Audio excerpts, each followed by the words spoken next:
Don't check birds.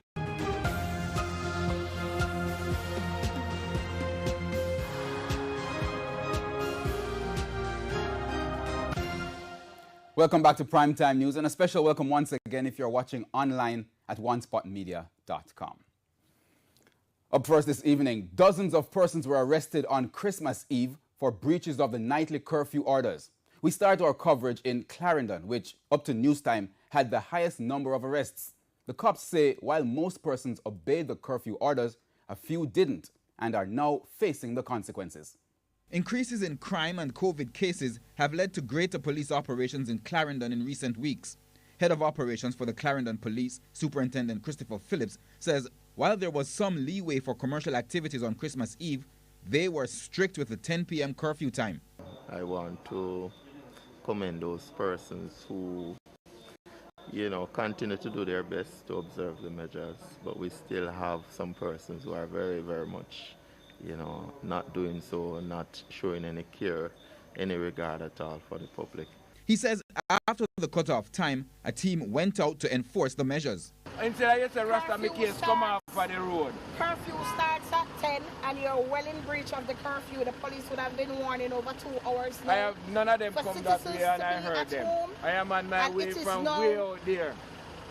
So I don't know. It is now 9 minutes to 11. You're on the road. 48 persons were arrested for breaching the Disaster Risk Management Act and will be facing the court. I think by now we have been through several months of the pandemic, and persons, have seen the results of that. It's in our best interest to continue to abide by and obey the measures that are put in place by the government. And as the police, we are going to continue to enforce those measures in the interests of the public. The police have explained that in addition to trying to curb the spread of the coronavirus, the curfew seeks to control criminal activities which have escalated recently. You'd understand that Clarendon has a lot of challenges, and so as the police in Clarendon, if we turn a blind eye to these things, then we're going to lose control, and we'll never lose control. We have to be on top of things, and so we're going to enforce the measures straight through, right through for the holiday. The nightly 10 o'clock curfew will continue until January 15, 2021. However, on Christmas Day, Boxing Day and New Year's Day, the measure starts at 7 p.m. Now, our news team also visited St. Catherine, where vendors rolled out in their numbers. However, the 10 p.m. curfew saw law enforcement rolling out as well.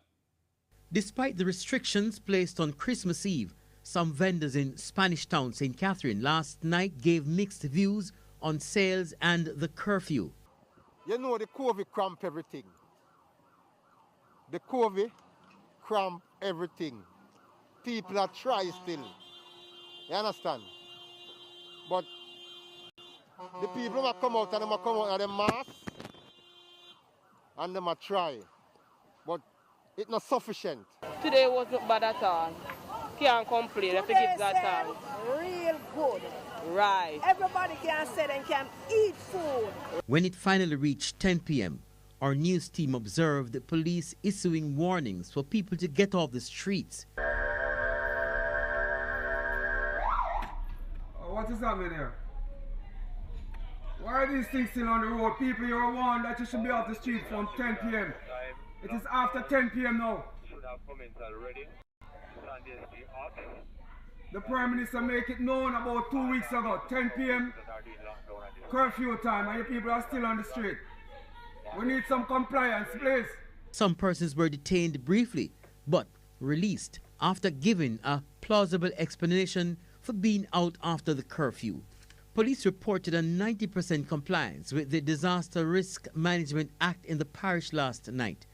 Only 12 people were arrested for breaches of the Act during raids in Lincoln and Spanish Town, St. Catherine between last night and this morning.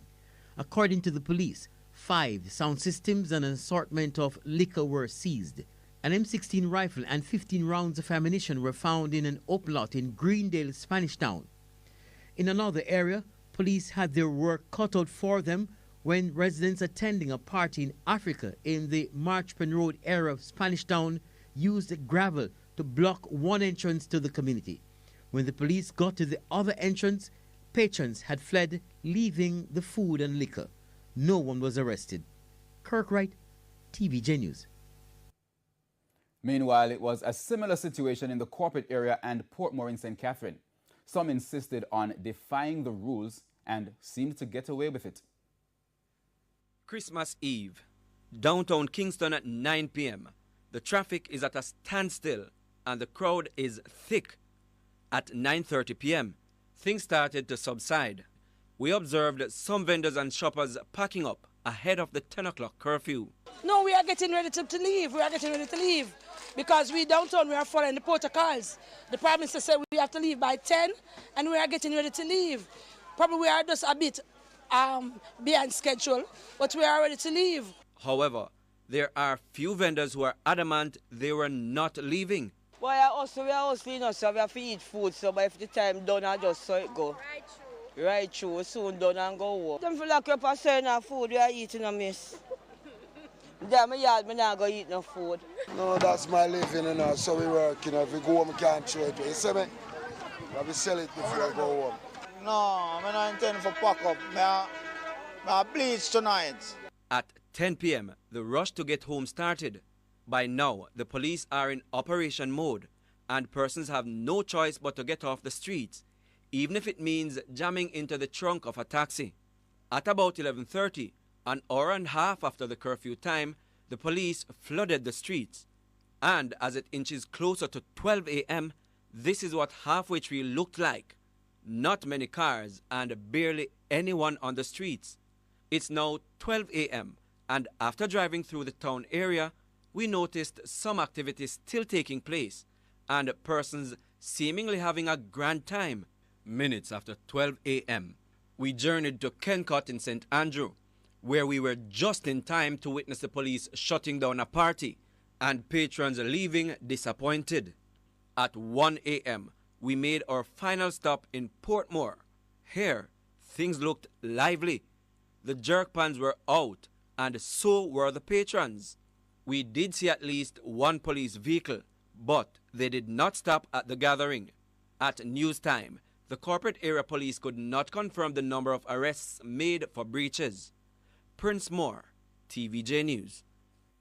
Now in St. Elizabeth, 20 persons were detained after they were seen at an illegal party. The police say they were patrolling the Brompton-Crawford area when they saw the party at Galleon Beach. On seeing the cops, some patrons fled the scene. However, the 20 individuals, including the 2 promoters, were taken into custody. They were all charged with breaching the Disaster Risk Management Act, while the 2 promoters were also charged with not having an entertainment permit and breaching the Noise Abatement Act. Now, the number of people to have died from COVID-19 in Jamaica is inching closer to the 300 mark. 2 additional deaths yesterday have pushed the number of fatalities to 294. The deceased are a 75-year-old man from Clarendon and a 67-year-old man who lived in Westmoreland. There have been 78 new cases of the respiratory illness, increasing the tally to 12,597. Meanwhile, 88 people are in hospital due to COVID-19, 7 are critically ill, while 12 are moderately ill. Now, still to come this evening, the financial week. Palace Amusement financials show massive loss because of COVID-19 shutdown. And on the international scene, massive explosion in Nashville, Tennessee on Christmas morning. Law enforcement investigating possible casualties. We'll be right back.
Welcome back. We're continuing the news.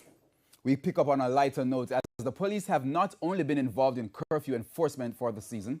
On Christmas Day, officers in the corporate area, along with friends, spent time preparing food and giving to the homeless.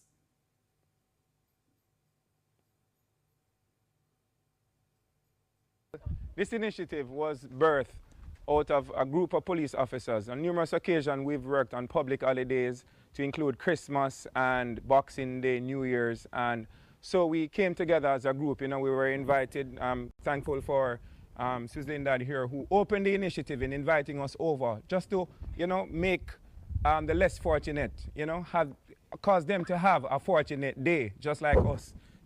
Even though we're out there trying to make it safe for others, we decided that we're going to come together and we are going to use our time today and prepare a special meal, a hot meal. Now, the team went to several areas of Kingston and St. Andrew, handing out meals to street people and some ordinary folks who simply stopped by because they were hungry.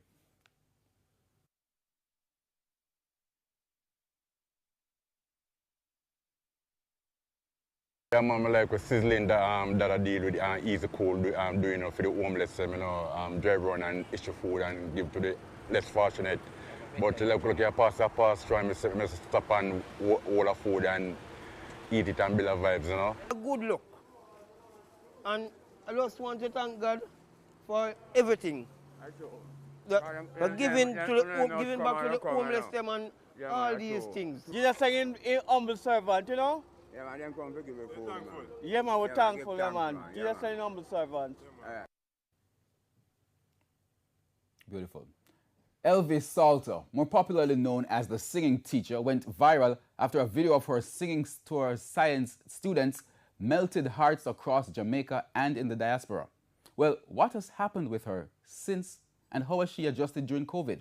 Giovanni Dennis has this primetime news follow-up.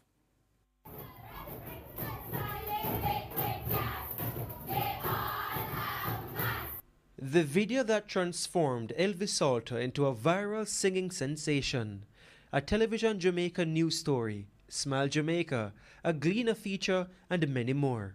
The love and the support that came from the nation, because I can't even say Clarendon, the love and the support that came from the nation, it was so great. I was happy that I could be a part of our positive news. But shortly after came COVID. So I had so many hopes and dreams, and then boom, March was the end of the year. We can agree that March was the end of the year, right? But COVID came, I was shaken. I was shaken by COVID. Like, because I'm a social butterfly. I like going out and meeting and greeting people. So when that was taken away from me, along with other things, I was withdrawn. So at the beginning of COVID, I was withdrawn, like serious withdrawn. It affected not just her, but her colleagues. Some teachers aren't in an ideal home, just like the students. So I've seen all these concerns about the students going to school from home, and I'm yet to hear the concern for the teachers who are working from home. Teachers have poor Wi-Fi as well. Teachers are in households that they're not comfortable with, right? Teachers are overwhelmed. But how did she adjust? She built a support team for her mental health. With students, she played online quiz games and also did pet parades to make classes more interesting. I have pets. So I'm saying, let me allow the children to show their pets. And I had a pet parade. So Tuesday morning form session, everybody come. I said, okay, Giovanni, show me your pet. I saw dogs. I saw rabbits. One child have a whole farm of rabbits. So that was fun. But she says it's still difficult for her and her colleagues to balance the stress of COVID and wants the public to be mindful when criticizing teachers. Be more supportive in a conversation towards teacher. Giovanni Dennis, TVJ News. The Metcalfe Juvenile Center was included in the 2020 Christmas festivities. But amidst the cheer is a call for Jamaicans to stop the stigmatization and be ready to welcome the young men back into society when their time comes. More in this report. Wards at the Metcalfe Juvenile Center in Kingston enjoyed Christmas this year. They were presented with Christmas gifts of their choice, well, gifts that were within the rules of the center. The team that made it possible included the leadership of the Ministry of National Security and the Department of Corrections. They say they did not want the youngsters inside the center to feel left out. A lot of the young men are coming from areas of our community which are conflict, troubled, family which are having challenges, and just showing respect to visit them is a positive. I'm sure there are young men in there who have never known what Christmas is like as we think of it. It's just another, maybe they don't think it's a time of the year when some hustling goes on in the community, a little more hustling goes on, or they see some Christmas work around the place. Christmas in terms